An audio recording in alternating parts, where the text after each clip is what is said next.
നമസ്കാരം. ഇന്ത്യയോട് പക കാത്തുസൂക്ഷിക്കുന്ന നയമാണ് ബംഗ്ലാദേശിൻ്റെത്. അതുകൊണ്ടാണ് അവസരം കിട്ടുമ്പോഴൊക്കെ ഇന്ത്യയെ എങ്ങനെ ദ്രോഹിക്കാമെന്നാണ് ബംഗ്ലാദേശിന്റെ കണക്കുകൂട്ടൽ. ആ കണക്കുകൂട്ടലിന്റെ ഭാഗമായി ഇന്ത്യക്കെതിരെ പ്രകോപനപരമായ നീക്കം നടത്തിയിരിക്കുകയാണ് ഇപ്പോൾ ബംഗ്ലാദേശ്. ഇന്ത്യയും ബംഗ്ലാദേശും തമ്മിലുള്ള നയതന്ത്ര ബന്ധം വഷളായ സാഹചര്യത്തിൽ പ്രകോപനപരമായ നീക്കവുമായാണ് യുഎസ് ഭരണകൂടം രംഗത്തെത്തിയിരിക്കുന്നത്. ചൈനീസ് അംബാസിഡർ യാവോ വെൻ കഴിഞ്ഞ ദിവസം തന്ത്രപ്രധാനമായ സിലിഗുരി ഇടനാഴി അഥവാ ചിക്കസ് നെക്കിന് സമീപമുള്ള ടീസ്റ്റ പദ്ധതി പ്രദേശം സന്ദർശിച്ചു. 22 കിലോമീറ്റർ ഇടുങ്ങിയ ഈ ഭൂപ്രദേശം ഇന്ത്യയുടെ പ്രധാന ഭൂപ്രദേശത്തെ വടക്കു കിഴക്കൻ സംസ്ഥാനങ്ങളുമായി ബന്ധിപ്പിക്കുന്ന ഇടമാണ്. മുഹമ്മദ് യൂനുസ് നേതൃത്വം നൽകുന്ന ഇടക്കാല സർക്കാർ അറിയിച്ചതനുസരിച്ച് ടീസ്റ്റ നദി സമഗ്ര മാനേജ്മെന്റ് പുനരുദ്ധാരണ പദ്ധതിയുടെ ഭാഗമായ സാങ്കേതിക വിലയിരുത്തലുമായി ബന്ധപ്പെട്ടാണ് ഈ സന്ദർശനം. യൂനുസ് സർക്കാരിന്റെ ചൈനീസ് സമ്പദ് വ്യവസ്ഥയുടെ വിപുലീകരണം, ഇന്ത്യയുടെ കരയാൽ ചുറ്റപ്പെട്ട വടക്കു കിഴക്കൻ പ്രദേശം എന്നിവയെക്കുറിച്ച് കഴിഞ്ഞ വർഷത്തെ വിവാദ പ്രസ്താവനകൾക്ക് ശേഷമാണ് ഈ നടപടി എന്നത് ശ്രദ്ധേയമാണ്. ഇത്തരം പ്രസ്താവനകൾക്ക് എതിരെ ഡിസംബറിൽ ധാക്കയിലും മറ്റ് ബംഗ്ലാദേശ് നഗരങ്ങളിലെ ഇന്ത്യൻ നയതന്ത്ര സ്ഥാപനങ്ങളെ ലക്ഷ്യമിട്ടൊരുക്കിയ ഇന്ത്യ വിരുദ്ധ പ്രതിഷേധങ്ങൾ വലിയ വാർത്തയായിരുന്നു.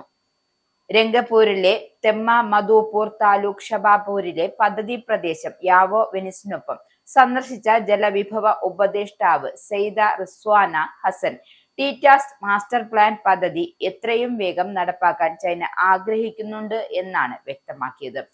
ഈ പദ്ധതി നടപ്പാക്കുന്നതിൽ രണ്ടു രാജ്യങ്ങളും പ്രതിബദ്ധരാണ്. എന്നാൽ പദ്ധതിയുടെ സൂക്ഷ്മ പരിശോധന ഇതുവരെയും പൂർത്തിയാക്കാത്തതിനാൽ നിർമ്മാണം തുടങ്ങാനാവില്ല എന്നതും വ്യക്തമാണ്. ബംഗ്ലാദേശിന്റെ വടക്കൻ ജില്ലകളിൽ കൃഷിക്കും ഉപജീവന മാർഗങ്ങൾക്കും ടീസ്റ്റ നദി ഒരു ജീവനാഡിയാണ്. അതുപോലെ തന്നെ ഇന്ത്യയിലെ പശ്ചിമ ബംഗാളിനും അതിന്റെ പ്രാധാന്യം ഒരുപോലെ നിർണായകമാണ്. പതിറ്റാണ്ടുകളായി തർക്കത്തിലുള്ള ടീസ്റ്റ ജല പങ്കാളിത്തത്തിൽ പശ്ചിമ ബംഗാൾ സർക്കാരിന്റെ ആശങ്കകൾ കാരണം ഒരു അന്തിമ കരാർ ഇതുവരെയും യാഥാർത്ഥ്യമായിട്ടില്ല. അതിനിടെ ടീസ്റ്റ നദീജലത്തിന്റെ ന്യായമായ വിഹിതം ആവശ്യപ്പെട്ട് ബംഗ്ലാദേശിലെ രംഗ്പൂർ ഡിവിഷനിലെ 5 ജില്ലകളിലും ആളുകൾ പന്തം കൊളുത്തി റാലികൾ നടത്തി. മാസങ്ങൾക്ക് ശേഷമാണ് ഇപ്പോൾ ചൈനീസ് പ്രതിനിധിയുടെ സന്ദർശനം ഉണ്ടായിരിക്കുന്നത്. 2024 ഇടക്കാല സർക്കാരിന്റെ തലവനായി നിയമിതനായ യൂനുസ് 2025 സമുദ്രത്തിലെ ഏക സംരക്ഷകൻ എന്ന ചൈനയുടെ തന്ത്രപ്രധാനമായ സ്ഥാനം പ്രയോജനപ്പെടുത്തി ബംഗ്ലാദേശിൽ ശക്തമായ സാമ്പത്തിക അടിസ്ഥാന സൗകര്യങ്ങൾ സ്ഥാപിക്കാൻ ആഹ്വാനം ചെയ്തിരുന്നു. ഇന്ത്യയുമായി അകലുകയും ചൈനയുമായി അടുക്കുകയും ചെയ്യുകയാണ് ബംഗ്ലാദേശ് എന്നതിന്റെ സൂചന കൂടിയാണ് ഈ കാണുന്നത്, അല്ലെങ്കിൽ ഇത് കണക്കാക്കാം.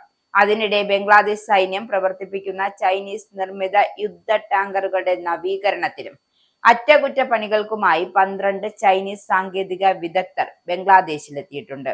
ഇക്കാര്യം നേരത്തെ തന്നെ റിപ്പോർട്ടുണ്ടായിരുന്നു.